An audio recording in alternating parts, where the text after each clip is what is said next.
ਰਸਿਓ ਇਕ ਉਤਮ ਪੰਥ ਸੁਣਿਓ ਗੁਰ ਸੰਗਤ, ਤੇ ਮਿਲੰਤ ਜਮ ਤਰਾਸ ਮਿਟਾਈ।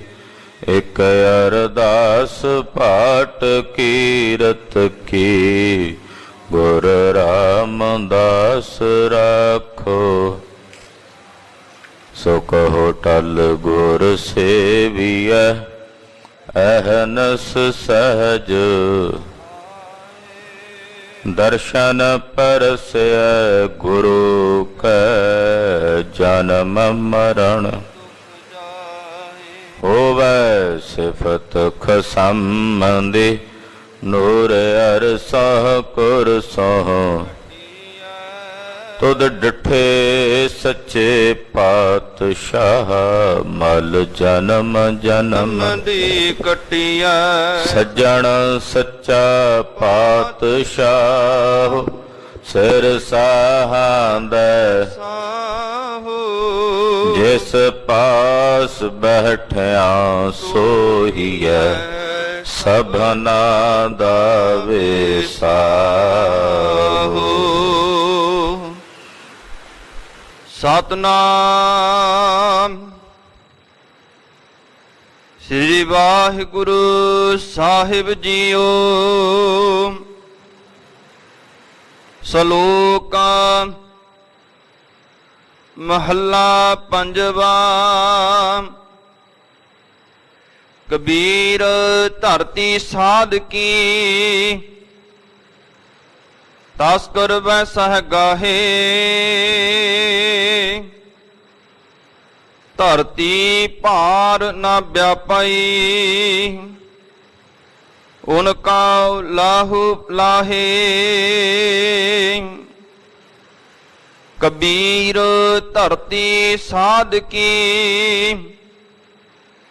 ਤਸਕਰ ਵੈ ਸਹ ਗਾਹੇ। ਧਰਤੀ ਭਾਰ ਨ ਵਿਆਪਈ, ਉਨਕਾ ਲਾਹੂ ਲਾਹੇ। ਮਹੱਲਾ ਪੰਜਵਾ। ਕਬੀਰ ਚਾਵਲ ਕਾਰਣੇ, ਦੁਖ ਕਾ ਮੋਹਲੇ ਲਾਏ। ਸੰਗ ਕੁਸੰਗੀ ਵਸਤੇ, ਤਬ ਪੁੱਛੇ ਧਰਮ ਰਾਏ। ਪੌੜੀ। ਆਪੇ ਹੀ ਬੜ ਪਰਵਾਰ, ਆਪ ਇਕਾਤੀਆ। ਆਪਣੀ ਕੀਮਤ ਆਪ, ਆਪੇ ਹੀ ਜਾਤੀਆ। ਸਭ ਕਿਛ ਆਪੇ ਆਪ, ਆਪ ਉਪੰਨਿਆ। ਆਪਣਾ ਕੀਤਾ ਆਪ, ਆਪ ਵਰਨਿਆ। ਧਨ ਸੋ ਤੇਰਾ ਥਾਨ, ਜਿਥੈ ਤੂੰ ਬੁਠਾ। ਧਨ ਸੋ ਤੇਰੇ ਭਗਤ, ਜਿਨੇ ਸੱਚ ਤੂੰ ਡਿਠਾ। ਜਿਸਨੋ ਤੇਰੀ ਦਇਆ, ਸਲਾਹੇ ਸੋਏ ਤੋਧਾ। ਜਿਸ ਗੁਰ ਭੇਟੇ ਨਾਨਕ, ਨਿਰਮਲ ਸੋਈ ਸੋਧਾ। ਜਿਸਨੋ ਤੇਰੀ ਦਇਆ,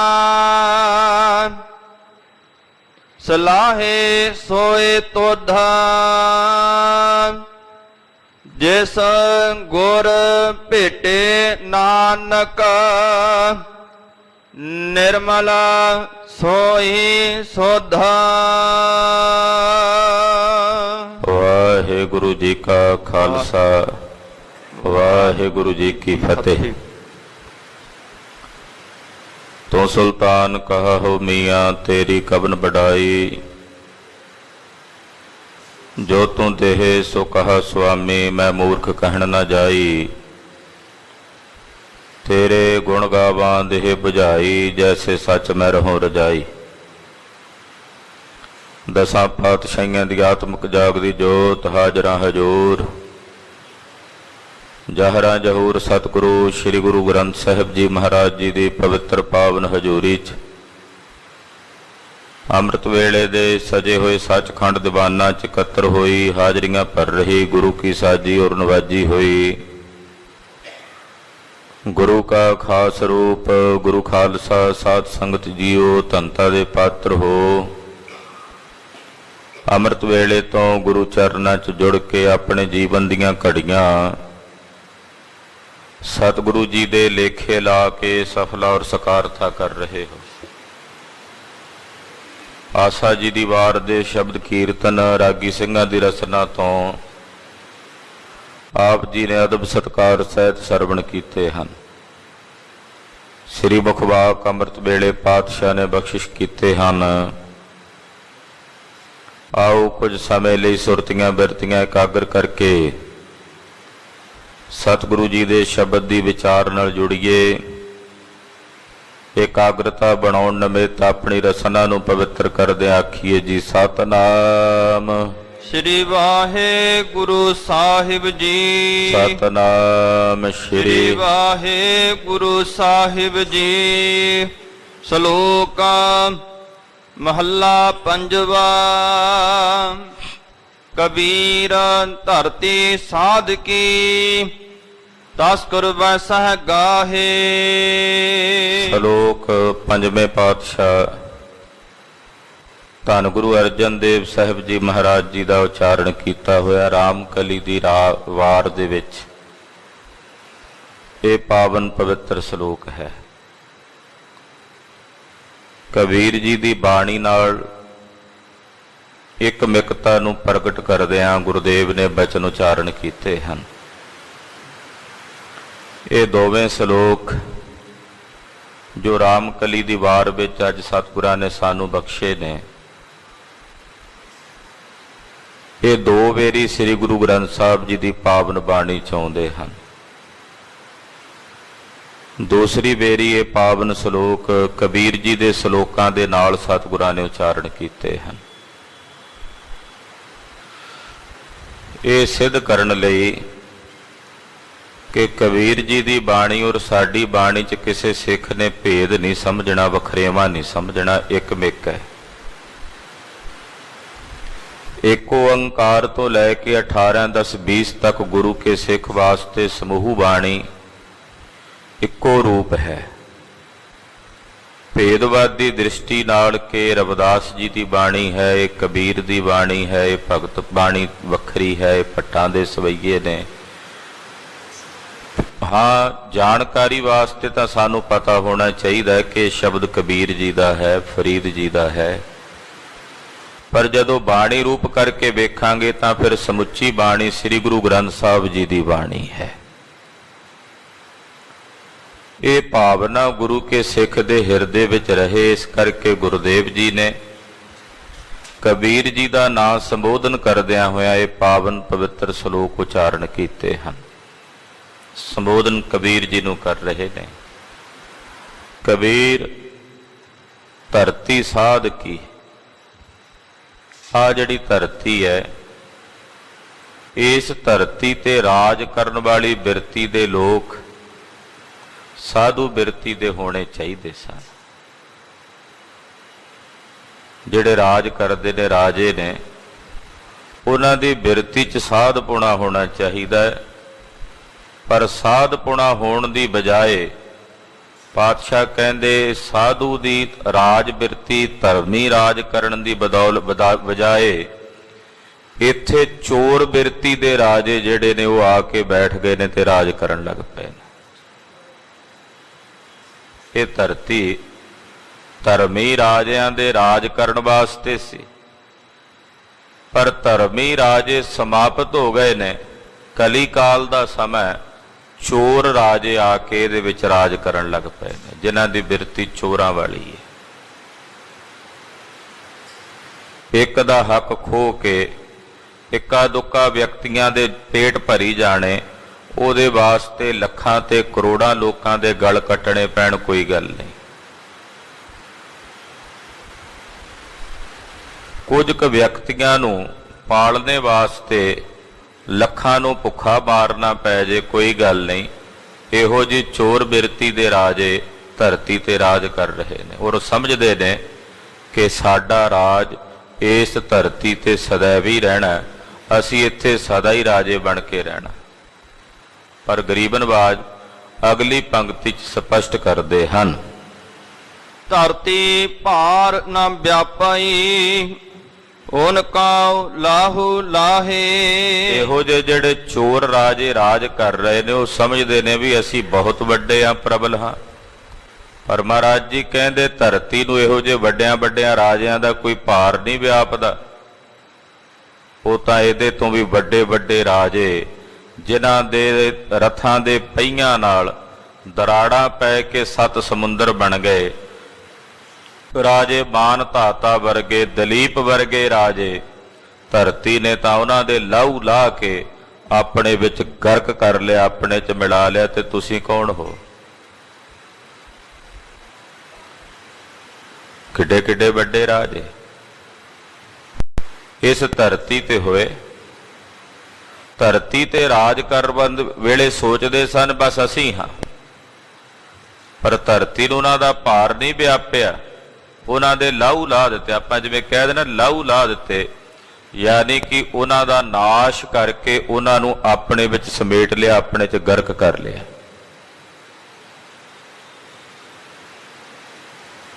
ਪਾਤਸ਼ਾਹ ਦੇ ਬਚਨ ਨੇ, मान से महीप ओ दलीप कैसे छत्रधारी। कलगीधर जी के बचन ने, मान से महीप दलीप कैसे छत्रधारी, भोग भोग भूम अंत भूम में मिलए हैं। दारा से दलीसर दुर्योधन से मानधारी। किड्डे किड्डे बड़े राजे हुए, दारा वर्गे ਜਿਹੜੇ ਦਲੀਸ਼ਵਰ ਕਹਾਉਂਦੇ, ਮਾਨਧਾਤਾ ਵਰਗੇ, ਦਲੀਪ ਵਰਗੇ। ਇਸ ਧਰਤੀ ਤੇ ਕਹਿੰਦੇ ਸੀ ਸਾਡੀ ਸਿਕਦਾਰੀ ਹੈ, ਸਾਡਾ ਰਾਜ ਹੈ। ਅੰਤ ਨੂੰ ਉਹ ਵੀ ਇਸ ਧਰਤੀ ਦੇ ਵਿੱਚ ਹੀ ਸਿਮਟ ਕੇ ਸਮਾਪਤ ਹੋ ਗਿਆ। ਜੋ ਲੱਭਿਆ ਨਹੀਂ ਲੱਭਦੇ, ਭਾਲਿਆ ਨਹੀਂ ਲੱਭਦੇ। ਚੋਰ ਬਿਰਤੀ ਦੇ ਰਾਜੇ ਜਿਹੜੇ ਇਸ ਧਰਤੀ ਤੇ ਆਣ ਬੈਠੇ ਨੇ, ਪਾਤਸ਼ਾਹ ਕਹਿੰਦੇ ਉਹ ਵੱਡੇ ਵੱਡੇ ਰਾਜਿਆਂ ਨੂੰ ਇਹ ਭੁਲੇਖਾ ਹੈ ਕਿ ਅਸੀਂ ਬੜੇ ਵੱਡੇ ਹਾਂ ਤੇ ਸਾਡਾ ਧਰਤੀ ਤੇ ਕੋਈ ਵਜਨ ਹੈ, ਯਾਨੀ ਕਿ ਸਾਡੀ ਕੋਈ ਹੋਂਦ ਹੈ। ਕਹਿੰਦੇ ਏਡੇ ਏਡੇ ਵੱਡੇ ਰਾਜਿਆਂ ਨੂੰ ਧਰਤੀ ਨੇ, ਇਸੇ ਧਰਤੀ ਨੇ ਲਾਹੂ ਲਾ ਕੇ ਆਪਣੇ ਵਿੱਚ ਸਮੇਟ ਲਿਆ, ਆਪਣੇ ਵਿੱਚ ਖਤਮ ਕਰ ਲਿਆ। ਦੂਸਰਾ ਭਾਵ ਅਰਥ ਇਸ ਤਰ੍ਹਾਂ ਵੀ ਮਹਾਂਪੁਰਸ਼ਾਂ ਨੇ ਕੀਤਾ। ਕਬੀਰ ਜੀ ਮਹਾਰਾਜ ਜੀ ਕਹਿੰਦੇ, ਕਬੀਰ ਜੀ ਨੂੰ ਸੰਬੋਧਨ ਕਰਦਿਆਂ ਗੁਰੂ ਅਰਜਨ ਦੇਵ ਸਾਹਿਬ ਜੀ ਕਹਿੰਦੇ ਕਿ ਆ ਜਿਹੜੀ ਸਾਧ ਸੰਗਤ ਰੂਪੀ ਧਰਤੀ ਹੈ, ਇਹ ਸੰਗਤ ਜਿਹੜੀ ਹੈ ਸਾਧੂ ਦੀ ਧਰਤੀ। ਜਿੱਥੇ ਸਤਸੰਗ ਹੋ ਰਿਹਾ, ਜਿੱਥੇ ਕਥਾ ਹੋ ਰਹੀ ਹੈ, ਜਿੱਥੇ ਕੀਰਤਨ ਹੋ ਰਿਹਾ, ਉਹਨੂੰ ਸਾਧ ਸੰਗਤ, ਸਾਧੂ ਦਾ ਸਥਾਨ ਕਹਾਂਗੇ। ਇਹ ਸਾਧੂ ਦਾ ਸਥਾਨ ਹੈ। ਇਹ ਸਾਰੀ ਧਰਤੀ ਸਾਧੂ ਦੀ ਹੈ, ਸਤ ਸੰਗਤ। ਇੱਥੇ ਅਗਰ ਕੋਈ ਚੋਰ ਬਿਰਤੀ ਵਾਲਾ, ਤਸਕਰ ਬਿਰਤੀ ਵਾਲਾ, ਵਿਕਾਰੀ ਉਹ ਆ ਕੇ ਬੈਠ ਜਾਏ, ਕੋਈ ਤਸਕਰ ਬਿਰਤੀ ਵਾਲਾ ਸਾਧ ਸੰਗਤ ਵਾਲੇ ਸਥਾਨ ਤੇ ਕੋਈ ਵਿਕਾਰੀ, ਵਿਭਚਾਰੀ, ਸਾਕਤ ਬਿਰਤੀ ਵਾਲਾ ਉਹ ਆ ਜਾਵੇ, ਤਾਂ ਉਹਦਾ ਅਸਰ ਸੰਗਤ ਤੇ ਨਹੀਂ ਹੁੰਦਾ, ਸਗੋਂ ਸੰਗਤ ਵਿੱਚ ਬੈਠਣੇ ਕਰਕੇ ਉਹਦੇ ਤੇ ਸੰਗਤ ਦਾ ਪ੍ਰਭਾਵ ਪੈਂਦਾ। ਉਹਨੂੰ ਲਾਹਾ ਪ੍ਰਾਪਤ ਹੁੰਦਾ ਕਿ ਕੋਈ ਇੱਕ ਅੱਧਾ ਸ਼ਬਦ ਉਹਦੇ ਕੰਨਾਂ 'ਚ ਪੈਂਦਾ, ਉਹਦੇ ਨਾਲ ਉਹਦਾ ਭਲਾ ਹੋ ਜਾਂਦਾ, ਉਹਦੀ ਕਲਿਆਣ ਹੋ ਜਾਂਦੀ। ਇੱਕ ਚੋਰ ਚੋਰੀ ਕਰਕੇ ਦੌੜਿਆ ਜਾ ਰਿਹਾ ਹੈ, ਸਿਪਾਹੀ ਮਗਰ ਨੇ, ਮੰਦਰ ਵਿੱਚ ਆ ਗਿਆ। ਮੰਦਰ 'ਚ ਕਥਾ ਹੋ ਰਹੀ ਸੀ ਕਿ ਦੇਵਤਿਆਂ ਤੇ ਦੇਵੀਆਂ ਦੇ ਪਰਛਾਵੇਂ ਨਹੀਂ ਹੁੰਦੇ। ਇੰਨੀ ਕੁ ਗੱਲ ਉਹਦੇ ਕੰਨਾਂ 'ਚ ਪਈ ਪਿੱਛੋਂ ਸਿਪਾਹੀ ਆ ਗਏ, ਉਹਨਾਂ ਨੇ ਪਕੜ ਲਿਆ। ਮਨਾਉਣ ਲੱਗੇ, ਦੱਸ ਚੋਰੀ ਕੀਤੀ ਹੈ ਤਾਂ ਨਹੀਂ ਮੰਨਦਾ। ਸਕੀਮ ਵਰਤੀ ਕਿ ਇੱਕ ਔਰਤ ਨੂੰ ਦੇਵੀਆਂ ਵਾਲੀ ਪੋਸ਼ਾਕ ਪਹਿਨਾ ਕੇ ਇਹਦੇ ਕੋਲ ਭੇਜਿਆ। ਬੜਾ ਉਹਦਾ ਤੇਜਸਵੀ ਜਿਹਾ ਰੂਪ ਬਣਾ ਕੇ ਚੋਰ ਨੇ ਵੇਖਿਆ। ਇਹ ਕਹਿਣ ਲੱਗੀ ਮੈਂ ਦੇਵੀ ਹਾਂ। ਪਹਿਲਾਂ ਤਾਂ ਚੋਰ ਮੰਨ ਗਿਆ ਕਿ ਮਾਤਾ ਦੇਵੀ ਆਈ ਹੈ, ਹੱਥ ਜੋੜ ਲਏ। ਪੁੱਛਣ ਲੱਗੀ ਦੱਸ ਤੂੰ ਚੋਰੀ ਕੀਤੀ ਹੈ? ਅਚਾਨਕ ਇਹਦਾ ਪਰਛਾਵੇਂ ਤੇ ਨਿਗਾਹ ਪੈ ਗਈ। ਸਮਝ ਆ ਗਈ ਕਿ ਉੱਥੇ ਸਤਸੰਗ ਵਿੱਚ ਕਿਹਾ ਜਾ ਰਿਹਾ ਸੀ ਕਿ ਦੇਵੀ ਦੇਵਤਿਆਂ ਦੇ ਪਰਛਾਵੇਂ ਨਹੀਂ ਹੁੰਦੇ, ਇਹਦਾ ਤਾਂ ਪਰਛਾਵਾਂ ਹੈ, ਇਹ ਜ਼ਰੂਰ ਮੈਨੂੰ ਭਰਮਾਉਣ ਵਾਸਤੇ ਆਈ ਹੈ। ਕਹਿਣ ਲੱਗਾ ਜੀ ਨਹੀਂ, ਮੈਂ ਚੋਰੀ ਨਹੀਂ ਕੀਤੀ। ਤਾਂ ਛੁੱਟ ਗਿਆ। ਚੋਰ ਬਿਰਤੀ ਵਾਲਾ ਮਨੁੱਖ ਵੀ ਸੰਗਤ ਵਿੱਚ ਆਇਆ, ਉਹਦਾ ਵੀ ਉਹਨੂੰ ਲਾਹਾ ਪ੍ਰਾਪਤ ਹੋ ਗਿਆ। ਸਮਝ ਪੈ ਗਈ ਕਿ ਸੰਗਤ ਦਾ ਐਡਾ ਵੱਡਾ ਪ੍ਰਤਾਪ ਹੈ, ਮੁੜ ਕੇ ਚੋਰੀਆਂ ਛੱਡ ਕੇ ਸਤਸੰਗ ਕਰਨ ਲੱਗ ਪਿਆ। ਤਸਕਰ ਬਿਰਤੀ ਵਾਲਾ ਮਨੁੱਖ ਅਗਰ ਸਾਧ ਸੰਗਤ ਵਾਲੇ ਸਥਾਨ ਤੇ ਆ ਜਾਵੇ ਤਾਂ ਇੱਥੇ ਆ ਕੇ ਵੀ ਉਹਦਾ ਕੋਈ ਅਸਰ ਸੰਗਤ ਤੇ ਨਹੀਂ ਪੈਣਾ, ਪਰ ਸਤ ਸੰਗਤ ਦਾ ਅਸਰ ਉਹਦੇ ਤੇ ਹੋ ਸਕਦਾ ਹੈ, ਉਹਨੂੰ ਲਾਹਾ ਪ੍ਰਾਪਤ ਹੋ ਸਕਦਾ ਹੈ। ਇਹ ਅਰਥ ਵੀ ਮਹਾਂਪੁਰਸ਼ ਇਹਨਾਂ ਪੰਕਤੀਆਂ ਦੇ ਕਰਦੇ ਹਨ। ਹਾਂਜੀ। ਮਹੱਲਾ ਪੰਜਵਾ। ਕਬੀਰ ਚਾਵਲ ਕਾਰੁਣੇ ਤੋਖ ਕਾ ਮੋਹਲੀ ਲਾਏ। ਕਬੀਰ ਜੀ ਨੂੰ ਮਹਾਰਾਜ ਜੀ ਸੰਬੋਧਨ ਕਰਦਿਆਂ ਕਹਿੰਦੇ ਪੰਜਵੇਂ ਪਾਤਸ਼ਾਹ ਕਬੀਰ ਜੀ, ਚਾਵਲਾਂ ਦੇ ਦਾਣੇ ਵਾਸਤੇ ਚਾਵਲਾਂ ਦੇ ਉੱਤੇ ਜਿਹੜਾ ਤੁਖ ਹੈ ਉਹਨੂੰ ਮੋਹਲੀ ਚ ਪਾਇਆ ਜਾਂਦਾ ਹੈ, ਉਹਨੂੰ ਕੁੱਟਿਆ ਜਾਂਦਾ, ਛਿਲਕਾ ਕੁੱਟਿਆ ਜਾਂਦਾ, ਵਿੱਚੋਂ ਚਾਵਲ ਬਾਹਰ ਕੱਢਣਾ। ਹਾਲਾਂਕਿ ਵਿਚਾਰੇ ਉਸ ਛਿਲਕੇ ਦਾ ਕੀ ਦੋਸ਼ ਹੈ? ਚਾਵਲ ਪ੍ਰਾਪਤ ਕਰਨ ਵਾਸਤੇ ਛਿਲਕਾ ਕੁੱਟਿਆ ਜਾਂਦਾ, ਉੱਤੋਂ ਮੋਹਲੀ ਚ ਪਾਇਆ ਜਾਂਦਾ, ਤੇ ਉਹਦੇ ਨਾਲ ਉਹਨੂੰ ਦੁੱਖ ਭੋਗਣਾ ਪੈਂਦਾ। ਸੰਗ ਕਰਕੇ ਆ ਨਾ, ਅੱਗੇ ਦੱਸਦੇ ਨੇ। ਹਾਂਜੀ। ਸੰਗ ਕੋ ਸੰਗੀ ਬੈਸਤੇ ਤਬ ਪੁੱਛੇ ਧਰਮ ਰਾਏ। ਇਸੇ ਤਰ੍ਹਾਂ ਅਗਰ ਕੁਸੰਗੀਆਂ ਦੇ ਸੰਗ 'ਚ ਕੋਈ ਬੈਠੇ ਤਾਂ ਭਾਵੇਂ ਉਹਨਾਂ ਦੇ ਵਿੱਚ ਬੈਠੇ ਹੀ ਉਹਨਾਂ ਵਰਗਾ ਬਣੇ ਨਾ, ਬੈਠ ਹੀ ਜਾਏ ਤਾਂ ਕਹਿੰਦੇ ਬੈਠਣ ਦਾ ਵੀ ਦੰਡ ਭੁਗਤਣਾ ਪੈਂਦਾ ਹੈ। ਧਰਮ ਰਾਜਾ ਉਹਨਾਂ ਨੂੰ ਪੁੱਛਦਾ, ਹਾਂ ਬਈ ਉਹਨਾਂ ਕੁਸੰਗੀਆਂ ਦੇ ਵਿੱਚ ਬੈਠਾ ਤੂੰ ਕੀ ਕਰਦਾ ਸੀ? ਪੁੱਛਗਿੱਛ। ਚੋਰਾਂ ਦੇ ਵਿੱਚ ਕੋਈ ਸਾਧ ਬੈਠਾ ਫੜਿਆ ਜਾਏ ਨਾ ਚੋਰਾਂ ਨਾਲ, ਤੇ ਪੁੱਛਗਿੱਛ ਉਸ ਸਾਧ ਨੂੰ ਵੀ ਹੋਣ ਲੱਗ ਪੈਂਦੀ ਵੀ ਤੇਰਾ ਇਹਨਾਂ ਨਾਲ ਕੀ ਕੰਮ ਸੀ, ਤੂੰ ਕਿਉਂ ਬੈਠਾ ਸੀ ਵੀ ਇਹਨਾਂ ਕੋਲ? ਤੇਰਾ ਵੀ ਕੋਈ ਹਿੱਸਾ ਸੀ। ਇਸ ਕਰਕੇ ਕੁਸੰਗੀ ਦਾ ਸੰਗ ਨਹੀਂ ਕਰਨਾ। ਇਹ ਗੁਰੂ ਸਾਹਿਬ ਨੇ ਸਾਨੂੰ ਬਾਰ-ਬਾਰ ਹਦਾਇਤ ਕੀਤੀ ਕਿ ਜਿਹੜਾ ਕੁਸੰਗੀ ਹੈ, ਖੋਟਾ ਮਨੁੱਖ ਹੈ, ਉਹਦੀ ਸੰਗਤ ਨਹੀਂ ਕਰਨੀ। ਉਹਦੀ ਸੰਗਤ ਕਰਕੇ ਕੋਈ ਨਾ ਕੋਈ ਮਾੜੀ ਵਾਦੀ ਆ ਹੀ ਜਾਣੀ, ਸੁਤੇ ਸਿਰ ਸੁਭਾਵਕ ਹੀ। ਜਿਵੇਂ ਚਾਵਲ ਵਾਸਤੇ ਤੁਖ ਨੂੰ ਵੀ ਮੋਹਲੀ ਚ ਪਾਇਆ ਜਾਂਦਾ ਹੈ, ਉਹ ਕੁੱਟਿਆ ਜਾਂਦਾ ਹੈ, ਇਸੇ ਤਰ੍ਹਾਂ ਕੁਸੰਗੀਆਂ ਦੇ ਸੰਗ ਕਰਕੇ ਧਰਮਰਾਜੇ ਕੋਲ ਪੁੱਛਗਿੱਛ ਹੁੰਦੀ ਆ ਉਹਨਾਂ ਦੀ, ਭਾਵੇਂ ਕੇਵਲ ਸੰਗ ਹੀ ਕੀਤਾ, ਭਾਵੇਂ ਹੋਰ ਮਾੜੇ ਕਰਮ ਚ ਪ੍ਰਵਿਰਤ ਨਹੀਂ ਹੋਇਆ। ਤੋ ਕੁਸੰਗੀ ਦਾ ਸੰਗ ਨਹੀਂ ਕਰਨਾ, ਖੋਟੇ ਮਨੁੱਖ ਦੀ ਸੰਗਤ ਨਹੀਂ ਕਰਨੀ।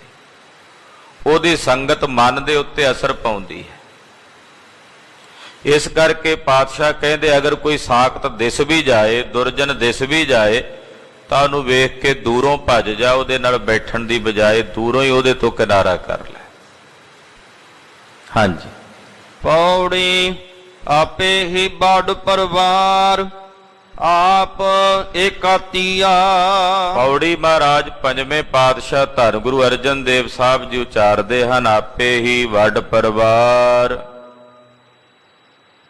ਉਹ ਅਕਾਲ ਪੁਰਖ ਵਾਹਿਗੁਰੂ ਪਰਮੇਸ਼ਰ ਆਪ ਹੀ ਵੱਡੇ ਪਰਿਵਾਰ ਰੂਪ ਚ ਫੈਲਿਆ ਹੋਇਆ। ਆ ਜਿੰਨਾ ਸੰਸਾਰ ਹੈ ਉਹਦਾ ਪਰਿਵਾਰ ਹੈ। ਇਹਦੇ ਵਿੱਚ ਆਪ ਹੀ ਪਸਰਿਆ ਹੋਇਆ, ਆਪ ਹੀ ਵਰਤ ਰਿਹਾ ਹੈ, ਆਪ ਇਕਾਤੀ ਆ, ਆਪੇ ਹੀ ਵੱਡੇ ਵੱਡਿਆਂ ਪਰਿਵਾਰਾਂ ਵਾਲਾ ਹੋ ਕੇ ਆਪ ਹੀ ਬੈਠਾ ਹੈ। ਕਿਤੇ ਤਾਂ ਬੜੇ ਵੱਡੇ ਪਰਿਵਾਰ ਬਣਾ ਕੇ ਬੈਠਾ ਹੈ, ਕਿਤੇ ਇਕਾਂਤ ਵਿੱਚ ਜਿਹੜਾ ਬੈਠਾ ਰੱਬ ਰੱਬ ਕਰ ਰਿਹਾ ਉਹਦੇ ਵਿੱਚ ਵੀ ਉਹ ਆਪ ਹੀ ਹੈ। ਆਖੋ ਸਤਨਾਮ ਸ੍ਰੀ ਵਾਹਿਗੁਰੂ।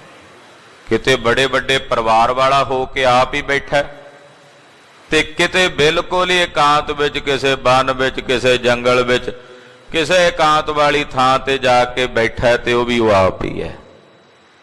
ਵੱਡੇ ਪਰਿਵਾਰ ਵਾਲਾ ਵੀ ਆਪ ਹੀ ਹੈ ਤੇ ਇਕਾਂਤ ਹੋ ਕੇ ਬੈਠਣ ਵਾਲਾ ਵੀ ਆਪ ਹੀ ਹੈ। ਆਪਣੀ ਕੀਮਤ ਆਪ ਆਪੇ ਹੀ ਜਾਤੀਆ। ਉਹਦਾ ਮੁੱਲ ਉਹਦੀ ਕੀਮਤ ਕੋਈ ਨਹੀਂ ਜਾਣ ਸਕਦਾ, ਉਹ ਆਪਣੀ ਕੀਮਤ ਆਪ ਹੀ ਜਾਣਦਾ ਹੈ। ਆਪਣੀ ਮਿਤ ਮਰਜ਼ਾਦਾ ਨੂੰ ਆਪ ਹੀ ਜਾਣਦਾ, ਉਹਦੀ ਮਿਤ ਮਰਿਆਦਾ ਸੰਸਾਰ ਦਾ ਕੋਈ ਜੀਵ ਨਹੀਂ ਜਾਣ ਸਕਦਾ। ਆਪਣੀ ਕੀਮਤ ਆਪ ਹੀ ਜਾਣਦਾ ਹੈ ਕਿ ਉਹਦੀ ਕੀ ਕੀਮਤ ਹੈ। ਤੇਰੀ ਉਪਮਾ ਤੋਹੇ ਬਨ ਆਵੈ। ਉਹ ਆਪਣੀ ਵਡਿਆਈ ਦਾ ਆਪ ਹੀ ਮਾਲਕ ਹੈ ਤੇ ਆਪ ਹੀ ਜਾਣਦਾ ਹੈ। ਸਭ ਕਿਛ ਆਪੇ ਆਪ ਆਪ ਉਪੰਨਿਆ। ਇਹ ਸਭ ਕੁਝ ਉਹ ਆਪੇ ਆਪ ਹੀ ਹੈ। ਉਹਨੇ ਆਪਣੇ ਆਪ ਤੋਂ ਹੀ ਸਭ ਕੁਝ ਉਪੰਨਿਆ ਪੈਦਾ ਕੀਤਾ। ਜੋ ਕੁਝ ਵੀ ਬਣਿਆ, ਜੋ ਕੁਝ ਵੀ ਦਿਸ ਰਿਹਾ ਹੈ, ਸਭ ਕੁਝ ਉਹਦੇ ਆਪਣੇ ਆਪ ਤੋਂ ਉਤਪੰਨ ਹੋਇਆ।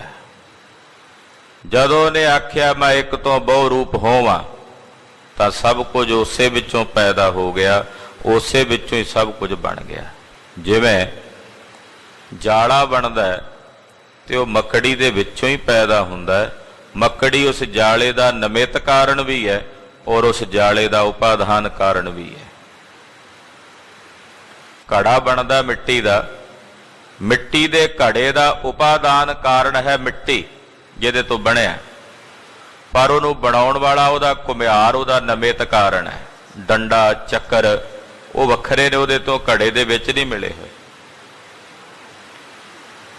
ਘੜੇ ਦਾ ਨਿਮਿਤ ਕਾਰਨ ਤੇ ਉਪਾਦਾਨ ਕਾਰਨ ਦੋਵੇਂ ਵੱਖੋ ਵੱਖਰੇ ਨੇ, ਪਰ ਮੱਕੜੀ ਦੇ ਜਾਲੇ ਦਾ ਨਿਮਿਤ ਕਾਰਨ ਵੀ ਮੱਕੜੀ ਹੈ ਤੇ ਉਪਾਦਾਨ ਕਾਰਨ ਵੀ ਉਹ ਮੱਕੜੀ ਹੈ, ਉਹਦੇ ਚੋਂ ਹੀ ਪੈਦਾ ਹੋਇਆ।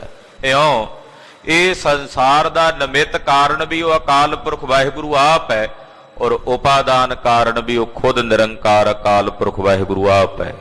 ਆਪਣੇ ਆਪ ਤੋਂ ਹੀ ਉਹਨੇ ਸਭ ਕੁਝ ਬਣਾਇਆ, ਕੁਝ ਵੱਖਰਾ ਨਹੀਂ ਲਿਆਂਦਾ ਕੁਝ ਬਣਾਉਣ ਵਾਸਤੇ, ਜਾਂ ਕੋਈ ਵੱਖਰੀ ਹਸਤੀ ਪੈਦਾ ਨਹੀਂ ਕੀਤੀ ਬਣਾਉਣ ਵਾਸਤੇ।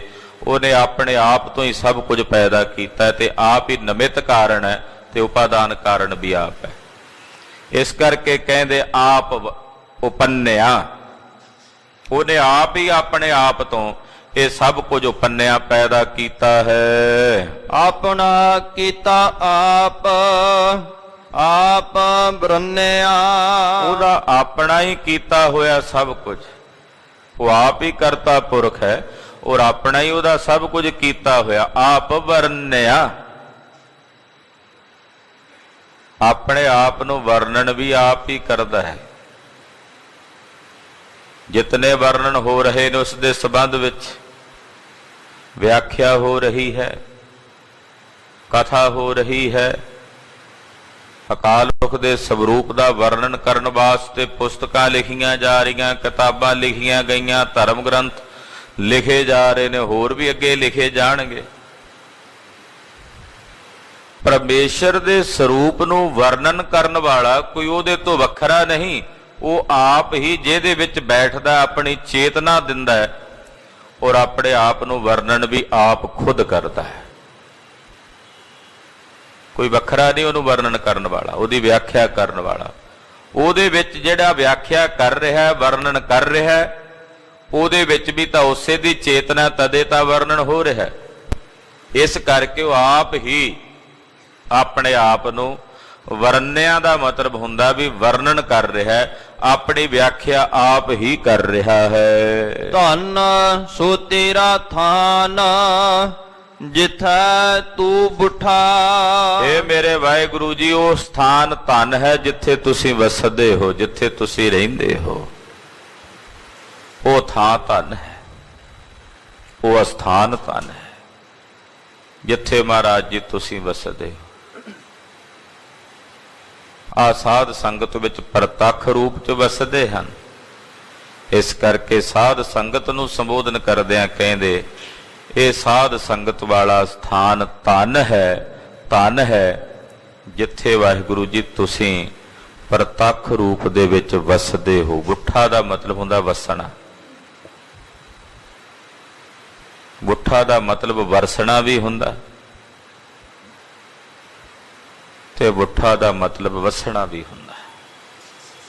ਵਰਸਣਾ ਤੇ ਵਸਣਾ, ਜਿਹੜੇ ਅਸਥਾਨ ਤੇ ਤੁਸੀਂ ਵਸਦੇ ਹੋ ਮਹਾਰਾਜ, ਉਹ ਅਸਥਾਨ ਧਨ ਹੈ।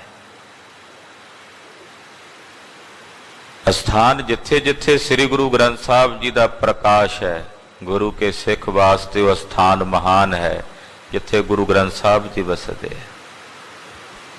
ਪਰ ਜਿੱਥੇ ਇਤਿਹਾਸਕ ਅਸਥਾਨ ਨੇ, ਜਿੱਥੇ ਗੁਰੂ ਸਾਹਿਬ ਨੇ ਸਰੀਰ ਰੂਪ ਕਰਕੇ ਚਰਨ ਪਾਏ ਨੇ, ਉਹਨਾਂ ਸਥਾਨਾਂ ਪ੍ਰਤੀ ਗੁਰਸਿੱਖ ਦਾ ਵੱਧ ਲਗਾਵ ਹੋ ਜਾਂਦਾ। ਉਹਦਾ ਕਾਰਨ ਹੈ ਕਿ ਗੁਰੂ ਕੇ ਸਿੱਖ ਅੰਦਰ ਇਹ ਭਾਵਨਾ ਹੈ ਕਿ ਇਹ ਸਥਾਨ ਧਨ ਹੈ ਜਿੱਥੇ ਆਪ ਗੁਰੂ ਨਾਨਕ ਸਾਹਿਬ 10 ਪਾਤਸ਼ਾਹੀਆਂ ਨੇ ਆਪਣੇ ਚਰਨ ਪਾਏ ਹੈ, ਖੁਦ ਸਰੀਰ ਰੂਪ ਕਰਕੇ ਆਏ।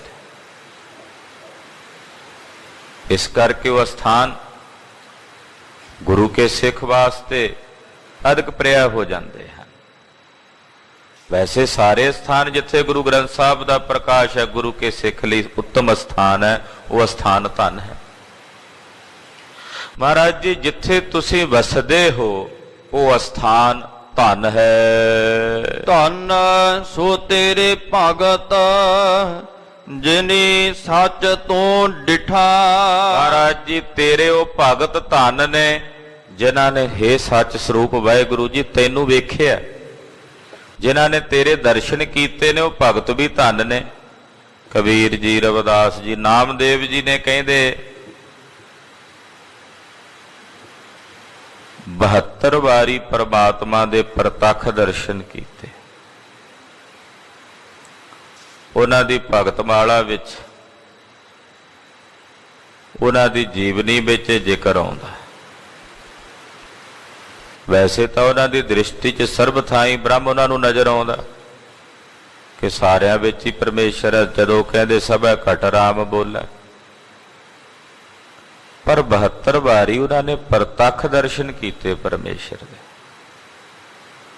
ਤੋ ਇਹੋ ਜਿਹੇ ਜਿਹੜੇ ਭਗਤ ਨੇ, ਨਾਮਦੇਵ ਜੀ, ਸਦਨਾ ਜੀ, ਰਵਿਦਾਸ ਜੀ, ਸੈਣ ਜੀ, ਰਾਮਾਨੰਦ ਜੀ, ਪਰਮਾਨੰਦ ਜੀ, ਜੈਦੇਵ ਜੀ, ਸੂਰਦਾਸ ਜੀ, ਇਹਨਾਂ ਸਾਰੇ ਮਹਾਂਪੁਰਸ਼ਾਂ ਤੋਂ, ਇਹਨਾਂ ਸਾਰਿਆਂ ਭਗਤਾਂ ਤੋਂ ਬਲਿਹਾਰ ਜਾਈਏ ਤੇ ਉਹ ਧਨ ਨੇ।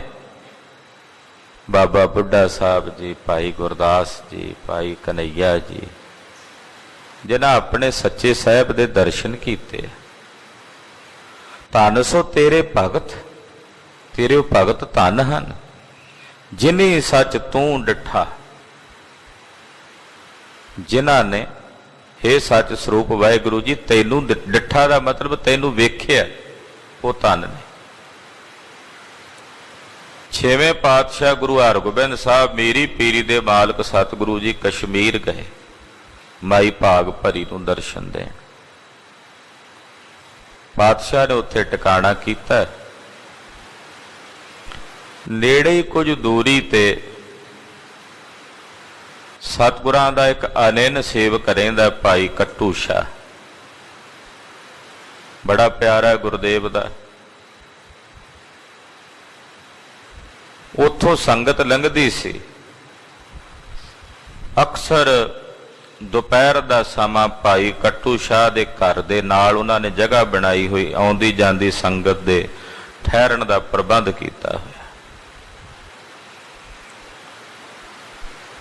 ਨਾਲ ਹੀ ਕੁਝ ਦੂਰੀ ਤੇ ਗੁਰੂ ਸਾਹਿਬ ਜੀ ਦਾ ਅਸਥਾਨ ਸੀ ਜਿੱਥੇ ਮਹਾਰਾਜ ਜੀ ਦਰਸ਼ਨ ਦਿੰਦੇ। ਇੱਕ ਬਿਰਧ ਬਾਈ ਉਹ ਤੁਰ ਕੇ ਜਾਂਦੀ ਆ ਉੱਥੋਂ ਮਹਾਰਾਜ ਜੀ ਦੇ ਦਰਸ਼ਨ ਕਰਦੀ ਤੇ ਫਿਰ ਉਸੇ ਰਸਤਿਓਂ ਵਾਪਸ ਆਉਂਦੀ। ਭਾਈ ਕੱਟੂ ਸ਼ਾਹ ਉਹਨੂੰ ਰੋਜ਼ ਆਉਂਦਿਆਂ ਜਾਂਦਿਆਂ ਵੇਖਦੇ ਆ। ਮਾਈ ਨੇ ਐਨ ਆਪਣਾ ਸਮਾਂ ਮੁਕਰਰ ਕੀਤਾ ਹੋਇਆ ਸੀ, ਉਸ ਸਮੇਂ ਤੋਂ ਉਹਨੇ ਜਾਣਾ, ਉਸੇ ਸਮੇਂ ਤੇ ਵਾਪਸ ਮੁੜ ਕੇ ਆਉਣਾ। ਇੱਕ ਦਿਨ ਬੀਤਿਆ, 2 ਦਿਨ ਬੀਤੇ, 3 ਦਿਨ ਬੀਤੇ, ਆਖਰਕਾਰ 10ਵਾਂ ਦਿਨ ਆ ਗਿਆ। 10ਵੇਂ ਦਿਨ ਉਸ ਮਾਈ ਨੂੰ ਭਾਈ ਕੱਟੂ ਸ਼ਾਹ ਨੇ ਰੋਕ ਲਿਆ। ਮਾਈ, ਇਹ ਦੱਸ ਵੀ ਤੂੰ ਆਪਣਾ ਪੂਰਾ ਸਮਾਂ ਸੁਨਿਸ਼ਚਿਤ ਕੀਤਾ ਹੋਇਆ ਵੀ ਇਸ ਸਮੇਂ ਇੱਥੋਂ ਲੰਘਦੀ ਹੈ, ਵਾਪਸ ਜਾਨੀ, ਅੱਗੇ ਕਿੱਥੇ ਜਾਨੀ ਹੈ, ਕੀ ਲੈਣ ਜਾਨੀ ਹੈ? ਤਾਂ ਮਾਈ ਕਹਿੰਦੀ, ਤੈਨੂੰ ਨਹੀਂ ਪਤਾ, ਗੁਰੂ ਹਰਗੋਬਿੰਦ ਸਾਹਿਬ ਆਏ ਨੇ ਅੱਗੇ, ਤੇ ਮੈਂ ਉਹਨਾਂ ਦੇ ਦਰਸ਼ਨਾਂ ਨੂੰ ਜਾਨੀ ਆ, ਤੇ ਦਰਸ਼ਨ ਕਰਕੇ ਵਾਪਸ, ਕਿਉਂਕਿ ਘਰਾਂ ਦੇ ਕੰਮਕਾਰ ਹੁੰਦੇ ਨੇ, ਫਿਰ ਵਾਪਸ ਪਰਤ ਕੇ ਛੇਤੀ ਚਲੀ ਜਾਨੀ। ਭਾਈ ਕੱਟੂ ਸ਼ਾਹ ਕਹਿੰਦੇ, ਮਾਈ ਤੂੰ ਧੰਨ ਹੈ ਕਿ ਤੂੰ ਰੋਜ਼ 6ਵੇਂ ਪਾਤਸ਼ਾਹ ਦੇ ਦੀਦਾਰ ਕਰਦੀ ਹੈ, ਤੇਰੇ ਕਿੰਨੇ ਵੱਡੇ ਭਾਗ, ਆਹ ਤੇਰੇ ਭਾਗ ਕਿਤਨੇ ਸਵੱਲੇ।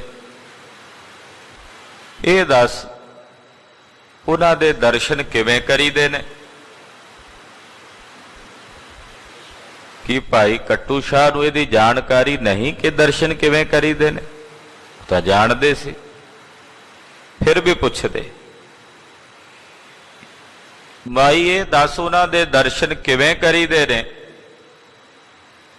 ਕਹਿਣ ਲੱਗੀ, ਕੋਈ ਭੇਟਾ ਲੈ ਜੋ ਜਥਾ ਸ਼ਕਤ ਮਹਾਰਾਜ ਜੀ ਦੇ ਚਰਨਾਂ 'ਚ ਰੱਖੋ ਤੇ ਦਰਸ਼ਨ ਕਰ ਲਵੋ, ਬਸ ਇਤਨੇ ਨਾਲ ਹੀ ਕਲਿਆਣ ਹੋ ਜਾਂਦੀ ਹੈ। ਭਾਈ ਕੱਟੂ ਸ਼ਾਹ ਕਹਿੰਦੇ, ਜੇ ਮੇਰੇ ਵਰਗੇ ਕਿਸੇ ਗਰੀਬ ਕੋਲ ਭੇਟਾ ਨਾ ਹੋਵੇ ਤੇ ਫਿਰ ਉਹ ਦਰਸ਼ਨ ਕਿਵੇਂ ਕਰੇ? ਕਹਿੰਦੀ, ਜ਼ਰੂਰੀ ਨਹੀਂ ਕਿ ਭੇਟਾ ਤੋਂ ਬਿਨਾਂ ਵੀ ਜਾ ਕੇ ਦਰਸ਼ਨ ਹੋ ਸਕਦੇ ਨੇ। ਭਾਈ ਸਾਹਿਬ ਕਹਿਣ ਲੱਗੇ, ਫਿਰ ਮੈਂ ਇਹ ਵੀ ਸੁਣਿਆ ਕਿਸੇ ਗੁਰੂ ਪੀਰ ਪਾਸ ਜਾਈਏ ਤੇ ਖਾਲੀ ਹੱਥ ਨਹੀਂ ਜਾਈਦਾ। ਮਾਈ ਕਹਿੰਦੀ, ਫਿਰ ਹੁਣ ਮੈਂ ਕੀ ਕਰ ਸਕਦੀ ਹਾਂ?